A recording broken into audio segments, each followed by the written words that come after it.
I'm a TV and radio host, and I'm really stoked to be here on behalf of Terminal X today. Let's jump straight into it and introduce you to our panel. Alicia Ferguson, first up. She's a former Matilda. She played at 2 Women's World Cups. She played in Olympic Games. She's now a TV presenter and producer who has worked for the likes of ESPN, BBC, ABC, BT, Optus Sport, whole heap more. She's joining us today from London. Hello, Ish. Hello, Nivo. Good to see you again. Lovely to see you too. Dr. Eva Marie Müller-Stuhler is an IBM thought leader. She's a data scientist. She specialises in artificial intelligence and robotics. And as well as talking to us on Terminal X, she also presents at, the United Nations and UNESCO. Dr. Eva, thank you so much for joining us. Thank you for having me. It's a pleasure. Kori is an esports commentator as well as a manager and a player. You might know her as Vandy, in fact, in the gaming world. She is an absolute gun in one of the fastest growing forms of entertainment in the world. Great to meet you, Kori. Thanks so much. Happy to be here tonight. Awesome to have you on board. Now, our panel are all TX creators. You can jump on over to terminalx.co to find out more about that, to join our TX family. You'll have the chance to connect with all of our panelists, ask your own questions on our Slack channel after this discussion tonight as well. Let's find out first a little bit more about each of your gigs to begin with, and then we're going to throw it back and talk about how you got there.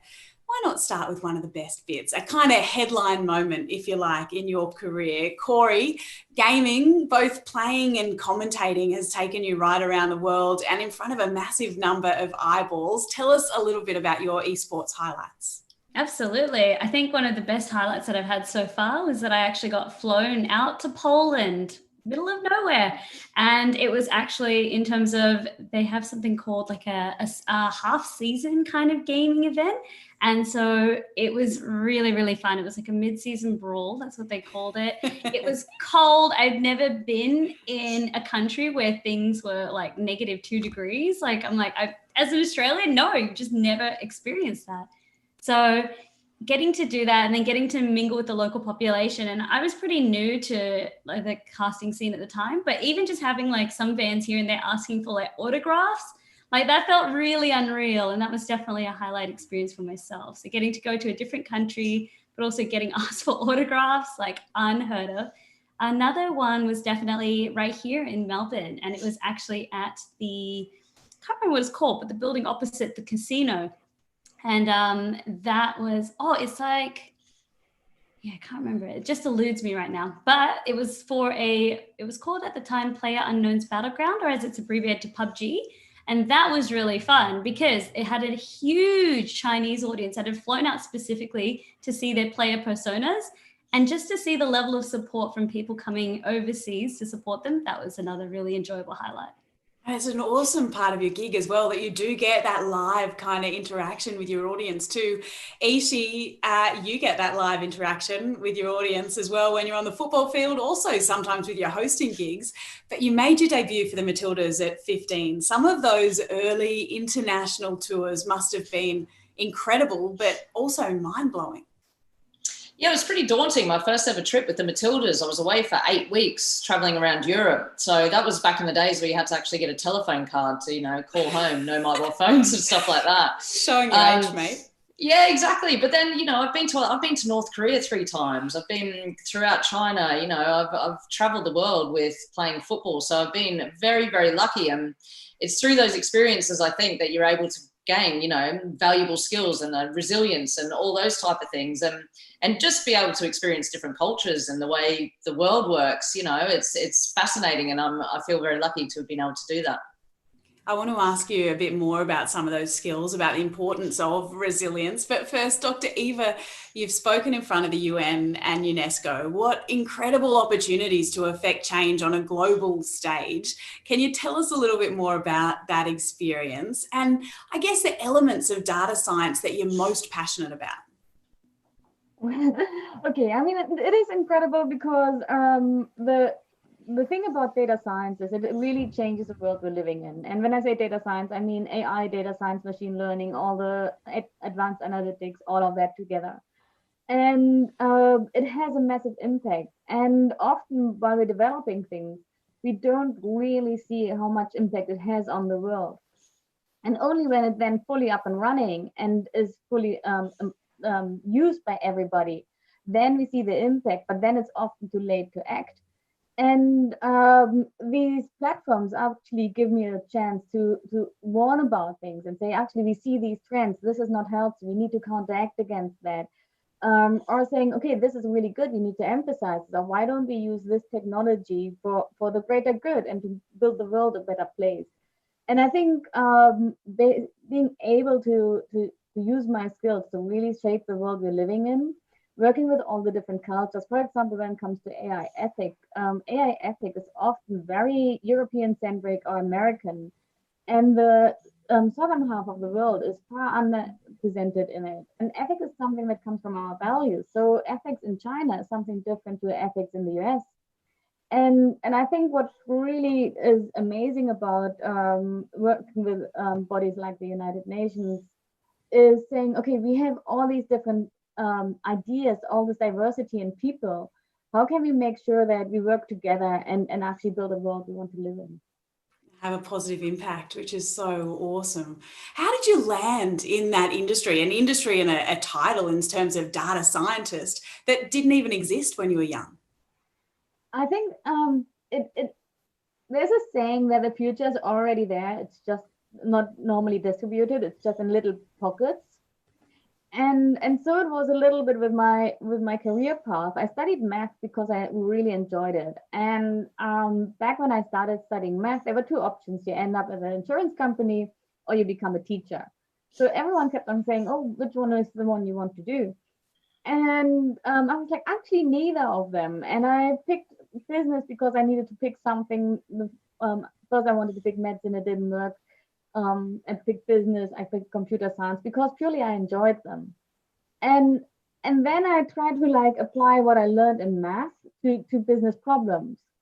And at the beginning, I was in corporate restructuring, M&A, and slowly it became as a world that started to produce more and more data. My job became less driven by assumption and gut feeling, but actually on proper data that is out there. And then suddenly there was a title to it. I think my first title at KPMG was Chief Scientific Advisor, because we kind of thought scientific needs to be in there, and we just had to make something up. We love to put a name on something, 100%. But by following those passions that you had and the things that you enjoyed, you found yourself in an area that obviously you are absolutely loving now. What about for you, Kori? I don't reckon career advisors are traditionally wired to encourage and promote a career in esports. And you took a bit of a different path to get there as well. What did you study after school? What was that experience for you? Yeah, I was kind of similar to Dr. Eva Marie in that I didn't really have a strong path, but I stuck with what I knew and loved. So, of course, computers, IT, definitely something that you can, of course, game on, but also what I spent a lot of my time on. So that's where I decided to try and follow my pursuits. Because as you said gaming, normally people would always recommend that you could become a game designer or you could do music or something like that. But it's normally like games get tacked onto a traditional area. So because I didn't really have a clear path in that sense, I decided to follow my hobbies, my passions, and I'm really glad that I did end up studying IT in university. It ended up being a great decision. It opened me up to a lot of different paths, but along that path, I guess I was always doing some gaming stuff underneath on the side, community stuff, and that's really what helped drive it for me. So yes, I took a little bit of a different path to get there, but in terms of doing IT and doing computing and studying that after school, it helped me, I guess, value and kind of make it clearer where I did want to end up. You're talking streaming and content creation with our TXs online. Do you feel like that different path, your study as well as your life experience, actually helps you nail your day job now? I definitely think so. Absolutely. I think even I was reading a study done by members in esports where they say a lot of the time people say don't go down the traditional career path of going to university or going to TAFE or anything like that and getting qualifications. But in terms of being able to do that, it's not a huge waste because it does set you up to how businesses work, to how the real world works. And that's just really invaluable experience. Life experience, of course, you just gain by growth or travel or networking and talking to others and hearing their stories. But there's merit in everything. And I say, don't just be so shut off to one path just because it might not be the clearest path. I love it. And there's heaps of industries that throw you in the deep end, and all of that life experience that you bring with you helps you swim, right? When you find yourself in that kind of situation. TV media is definitely one of those industries. You worked for the ABC on the W League after you retired as a player, but the major launchpad really came in 2011 with the ESPN World Cup gig. How did you nail that gig? How did it come about? How'd you get it? I actually got recommended to ESPN from one of my teammates, Julie Murray. So I was doing the co-commentating for the W League. I think I was doing quite well. I was really enjoying it. And they asked her to be involved in their huge production, traveling around Germany in 2011, following the US team, big mobile studio. You know, they spent like $15 million on it. And they got in touch with me and just asked me to put together a little highlight reel of what I'd done. And then the next day we were talking about me working for them. You know, they flew me out to Bristol, Connecticut, where the campus is, for a one-day seminar. And I was sitting around these, you know, World Cup winners, Olympic gold medalists, little old me, Australian-ish. And yeah, it was phenomenal. And I think I did a good job. And I think that kind of was the springboard for me doing more television in front of the camera, and then moving to London and getting into the production side of things as well. How were the confidence levels early on, Ish, when you found yourself in that illustrious kind of company? How did you feel launching in? Yeah, I was pretty sweaty. Yeah, You I was are sweaty, a sweaty and human, though. I am a sweaty human, but also when I'm nervous, I get quite like flushed in my neck and stuff like that. So the makeup artists were like painting it on, because this was huge. This was huge. This was on a scale that I had never, ever experienced. You know, going from a co-commentator once a week for 10 games a season with the ABC, as you know, Nevo, like, is a lot different going to this huge production where there's, you know, hundreds of people around. And, you know, it was phenomenal. It was phenomenal. But the team were great. And I was very lucky. I had a really good executive producer who was very helpful, you know, just the intricacies and nuances of actually being on live TV, really simple stuff. And I worked with a couple of great presenters. Bob Lee is an ESPN legend, has been there since it started, and Rebecca Lowe, who is from the UK but is now working for NBC, and they taught me a lot as well. And it was fantastic. It was like from 0 to 100 very quickly, but it's still one of the best experiences that I've had in TV, and I look back on it very fondly. So surrounding yourself with a really good team was such an important part of that learning process for you. And I know, Dr. Eva, that's something that you're really passionate about as well, is having good people around you. Yes. And it's not just good people in my team, for example, it's people outside my industry, people who are, challenging me, much smarter than me, where I'm like, hold on, I really like what he said, but I need to do 2 hours research to really understand if it's on topics like philosophy and politics, how things work together, current situations, or even business. And I think that is something that really makes you grow. Is that something that you found as well, Kori, that having that kind of team around you, people around you to discuss and grow is really helpful? Because one of the stereotypes around esports is that you're kind of doing it alone. Yeah, definitely. Communities are always helpful. And I mean, a lot of the initial jobs that I got was through community. So it definitely pays to be able to pitch in where you can. And I also definitely wouldn't have been where I am without the support of friends and family, and also just people in the same industry, like other commentators. Speaking of stereotypes, Ish, there's a few around TV hosts, and I feel like you break so many of those, which is awesome. But you've also always worked as part of a team. So tell us about what kind of characteristics make a really great TV host and producer. Well, I think the main thing is you need to be, you have to have that resilience, but you need to be flexible, because it's just an ever-changing environment. You can go in with the best laid plans and they can all go pear-shaped very, very quickly.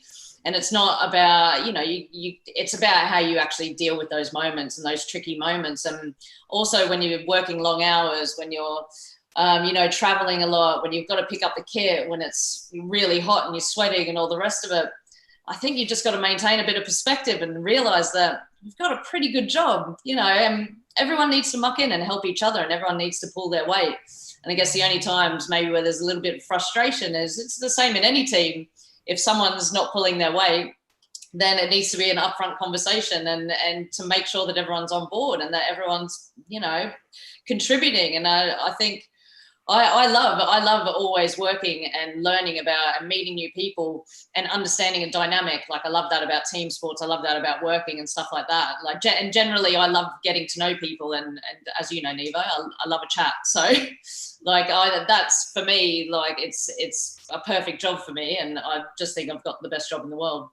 One of the reasons why you've landed in the perfect industry for you, Ish. Yeah. Dr. Eva, I know I've put this one to you before, but the stereotypical image of a data scientist is someone working alone at their computer, maybe not getting a whole heap of daylight. What is the reality? And what are some of the common personality traits and skills of a data scientist?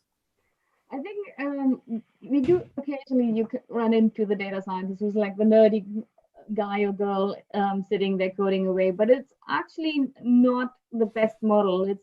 I would actually call it the recipe for failure, because to be able to build impactful solutions, you need to understand the bigger picture. You need to understand the purpose why you're building it for.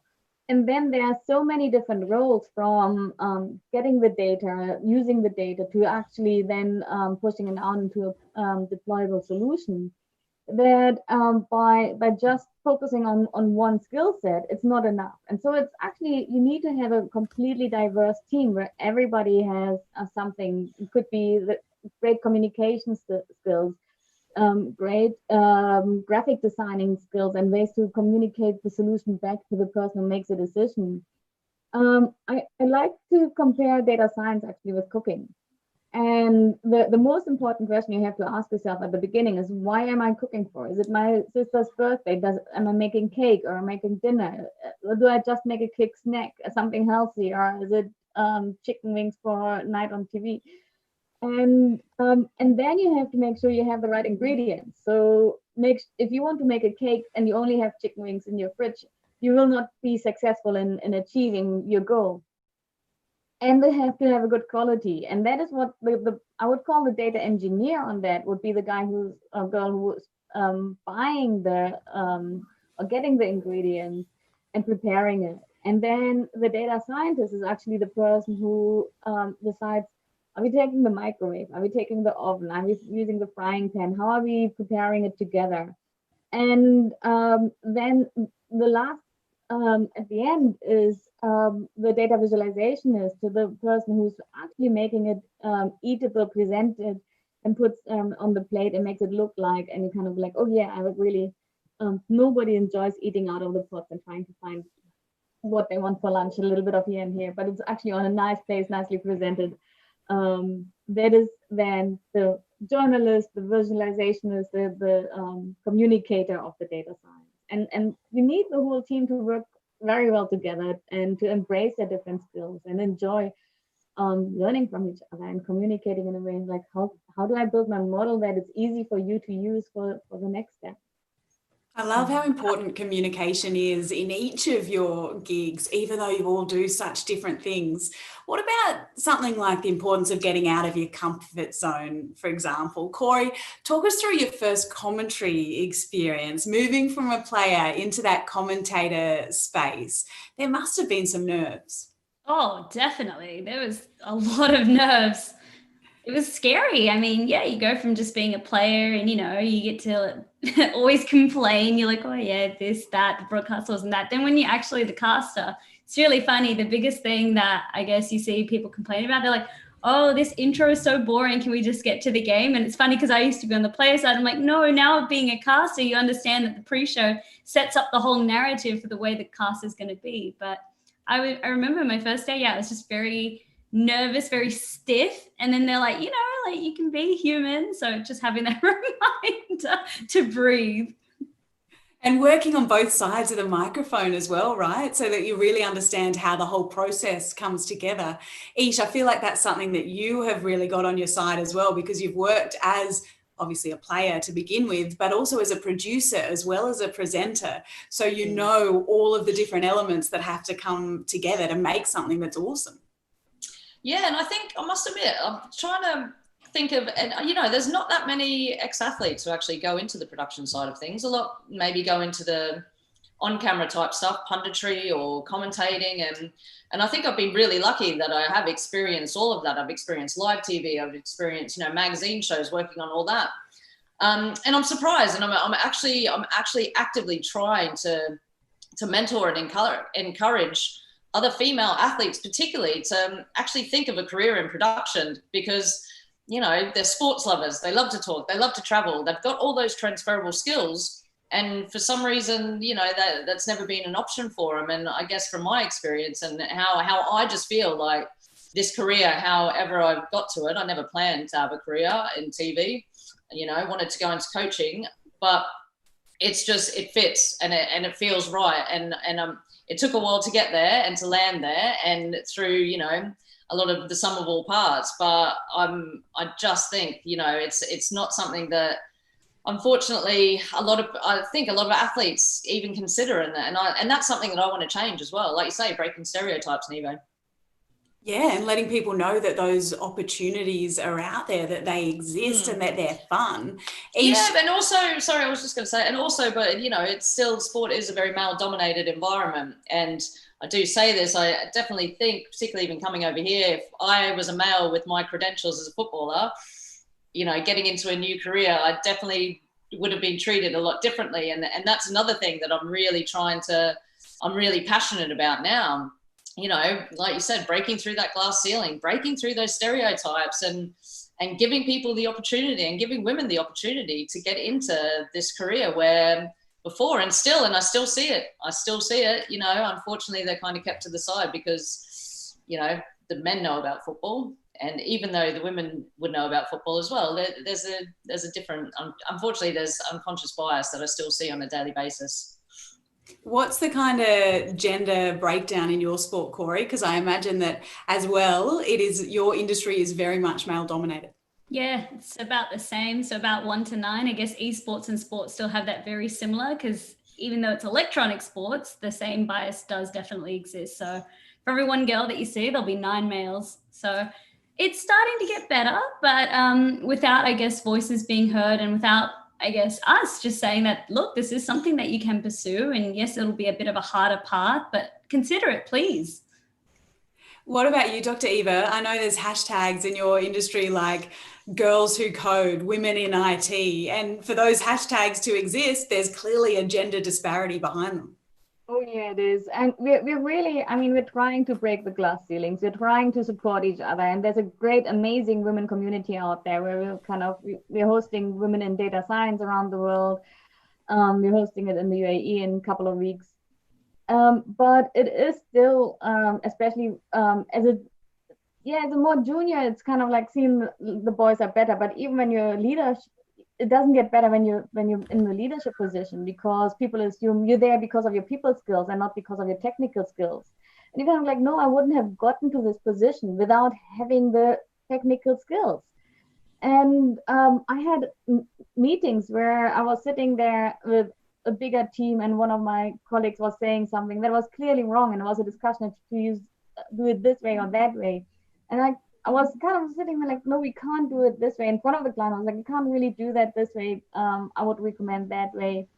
And then he completely contradicted me. I was kind of thinking like, it's a bit weird to have this discussion in front of the client, because you're completely contradicting to what I'm saying. But his background was not computer science. He had a bachelor in business. And the client then said, hey, I think we should listen to the expert on this one. And I was like, oh, thank God. And it's like, let's listen to him. I was like, he's not the expert. and you still have that. And it is a daily fight, but I think little cracks make a difference. Does it take time to build up your confidence in that space, especially when you're working in AI and there's a lot of different ethical dilemmas that you would come across in your day job? How do you build up the confidence to be able to say no? I think it really, I mean, I have this solid education behind me. I have many years of, I did my master's, did my PhD, everything. And by now, I pretty much know when I'm right and when I'm wrong. And I just had to learn how to speak out and realize that often people don't know what they're talking about, and they just, because they're confident, doesn't make them right. And realizing that and saying, no, actually, I know that I'm right, and just, yeah, standing in for yourself. But it takes time, it takes nerves, and yeah, You get it's better not at it each and moving. every time you do it. Yeah. Ish, you've got a few mantras. One, I'm going to call it an Ishism, is control the controllables. What does that mean to you, and why has that been such an important element to your professional career? Yeah, I've always, I think it was probably Tom Samani, like back in the early days, actually, and he said it in a team talk, and it just hit home. And I think it's really simple and it makes sense. And he said that, you know, we can't control what the referee is going to do. We can't control what the opposition are going to do. What you can control is your attitude, your application, and your effort. Now, that doesn't mean it's going to guarantee that we win the game. But if you control that and you come off the field and you know that you've given everything in those areas, then the rest will take care of itself. And I think it's the reason, you know, why I got sent off all those years ago so quickly, because I was too outcome focused rather than process focused, and I was trying to think of things that were out of my control. And actually, when you strip it all down and take it to a really basic level, it works for me. And as soon as that kind of clicked in, I think my whole attitude and the outlook, the effort, application, and attitude, it was just like, it's easy. If I do that, then I'm in control. And I just found I was enjoying my football even more when that, you know, taking the emotion out of it, actually. And yeah, as I said, just concentrating on the process rather than the outcome. I can't believe that we've gotten this far into a conversation and I haven't ribbed you about that incredible world record that you still hold. However, we're going to be having a one-on-one chat right here tomorrow. So check out the programs, and I hope you can come back and join Ish and I for that. And Ish, I promise we will be giving that red card the prominence that it deserves. Unfortunately, my claim to fame, you know that. Totally. I can't believe I missed the lead. We're almost out of time on this platform, unfortunately. But the great news is that all of our creators are going to go straight from here across to Slack to continue the conversation there. And we would love you to join us. We call it the after party. Please come along. Plus, you can win a new pair of Nike kicks just by joining the conversation. So head on over to terminalx.co, sign up. It's free. You'll get sent a link, and that will lead you through to our Slack channel. So jump on in, join the conversation. You'll be in the running to win that awesome prize as well. You'll be able to ask all of our creators all of the questions that I've missed in this short time frame today. Before I let you go, ladies, I want to know some of your plans for our TXs that are coming up. Ishi, I know you've been playing Keepy Uppy, your favorite ISO lockdown game. What else are you going to be doing with our TXs? Yeah, that took a lot of practice, that one, actually, Nivo. But so more football stuff, some drills and some skill work and stuff like that you can do on your own in small spaces. And then just around production, how you construct a feature, interviewing techniques, and a bit of presenting 101, basically. So that's what I'm going to be giving out TXs. Creating entertaining content, that is a skill in itself. And Kori, one I know that you're really good at, you're going to be talking streaming as well. You've really found your own way in this space. How awesome would it have been for you as a teenager to have something like TX to introduce you to these possibilities? Oh, it would have been so good. And I think that's why when I was approached about getting involved with this, I said, hell yes, because I just thought about myself. Yeah, if the roles were reversed, if someone could chat to me and actually be like, you know, you can do gaming and you don't have to do game design or sounds for games or any of that, no programming, I would be like, sweet, sign me up. So very excited. Dr. Eva, I've seen a picture of your work. I've been stalking you on Instagram, I should be honest up front, but I've been seeing a picture of your workbench when you were young, and it was epic. I would have had no idea where to even begin if it was me. How are you going to introduce our TXs to robotics and data science? I think I will start at the bigger picture and saying, okay, what problems can you actually solve? In data science, we often start actually with the science thinking and say, let's brainstorm, come up with ideas, come up with problems you can solve, and then find a way to break down and find a way to solve them using mathematical, technical, scientific approaches. And then once we have an understanding of how it works, we can say, okay, maybe give it a try, a small piece of code, or it can be code on paper, or just saying, I would do this, this, and this, these kinds of steps, and also the bigger picture of AI ethics, about how we can use AI for good. And brilliant. Thank you, Dr. Eva. I cannot wait. Thank you so much, ladies. I've loved meeting you all, learning about your careers. There's heaps for us all to take away from that. So thank you. Thanks, Niamh. thank you. We really appreciate you guys all tuning in at home. Thank you so much for joining us. Don't forget, that's only the first part of our conversation. So head on over to terminalx.co, join us on Slack, and the fun is going to continue over there. Good luck with your own journeys, and I hope to see you again really soon. Bye for now. Thank you. Bye.